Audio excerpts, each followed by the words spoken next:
93 FM. 93 FM. Radio.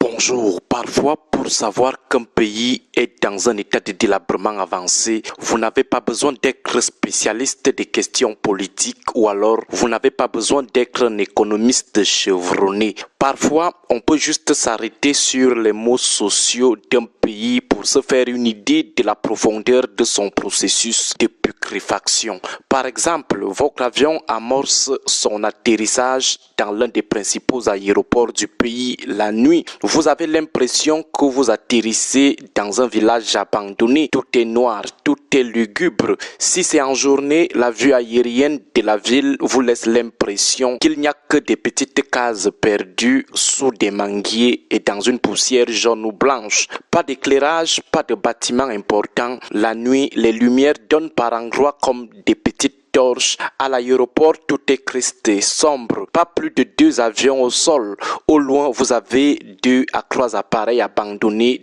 depuis Mathusalem. L'aéroport est étendu sur un périmètre très étroit. Aucune activité commerciale importante, aucune place assise pour ceux qui viennent accompagner ou attendre leurs proches. Ils attendent dehors, hors de l'aéroport, debout comme une file de réfugiés. D'autres sont assis à même le sol comme des veuves le jour du décès de leurs époux. Tout le monde est triste, tout le monde fait pitié. Le parking n'est que constitué de petites voitures très sombres et de moindre calibre.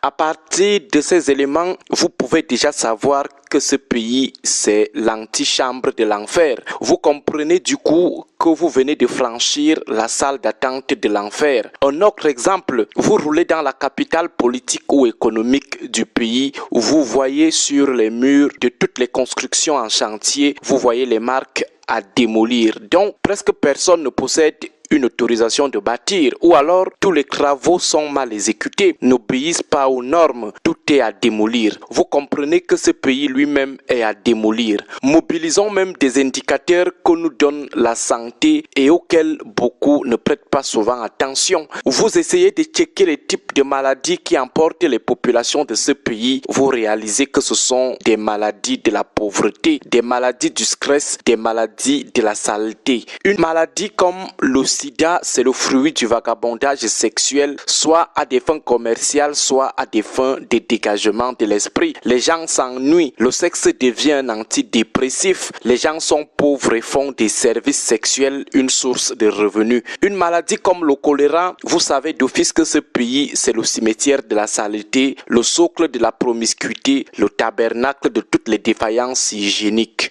Vous savez aussi d'office que même l'eau à boire est un problème dans ce pays et les aliments consommés sont les plus misérables de toute l'histoire de l'humanité. Dans ce pays, c'est presque tout le monde qui souffre du mal d'estomac. Du coup, vous pouvez présumer sans gros risque de vous tromper que c'est un pays où, dès la naissance, les gens ont des estomacs permanemment vides. Les enfants qui passent toute la journée sans rien manger à l'école. Les étudiants qui font le jeûne forcé dans leur cité se nourrissent des petits biscuits de 25, du tapioca, du risotto sec ou de la bouillie haricots de 50 francs. Comment ne pas avoir le mal d'estomac plus tard? Même les fonctionnaires, ils ont toujours des lèvres sèches, grignotent juste un peu parce que le salaire est déjà dépensé dans la tête avant de l'avoir même touché. Les gens restent affamés longtemps et toute leur vie. Du coup, c'est tout le monde qui souffre du mal d'estomac ou de la constipation, plus tard des hémorroïdes. Un pays où tout le monde souffre de paludisme, vous devez tirer les conclusions sur le niveau de saleté de ce pays ou le niveau de proximité des populations avec la promiscuité, les mares d'eau, les inondations, les poubelles, les caniveaux qui puent. Donc, dès qu'on dit que dans ce pays, le paludisme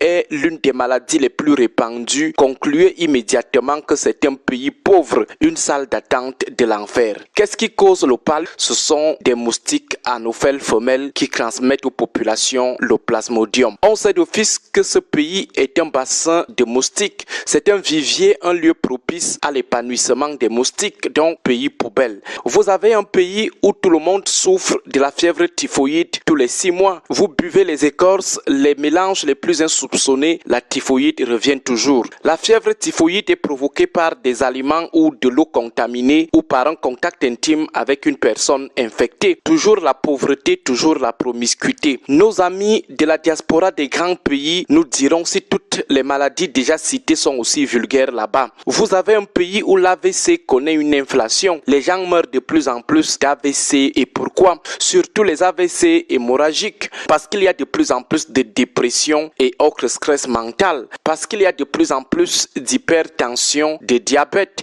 Parce qu'il y a de plus en plus de sédentarité. Les gens restent beaucoup sur place pour pleurer leur vie. Ils n'ont rien à faire pour sortir de la maison. Parce qu'il y a une inflation du tabagisme et de la consommation d'alcool pour noyer les soucis, la mauvaise alimentation avec des taux de cholestérol élevés. Et ce sont là des indicateurs d'un pays transformé en salle d'attente de la morgue. Chacun attend calmement son tour pour être allongé dans un casier. Agréable journée à vous tous. 93 FM.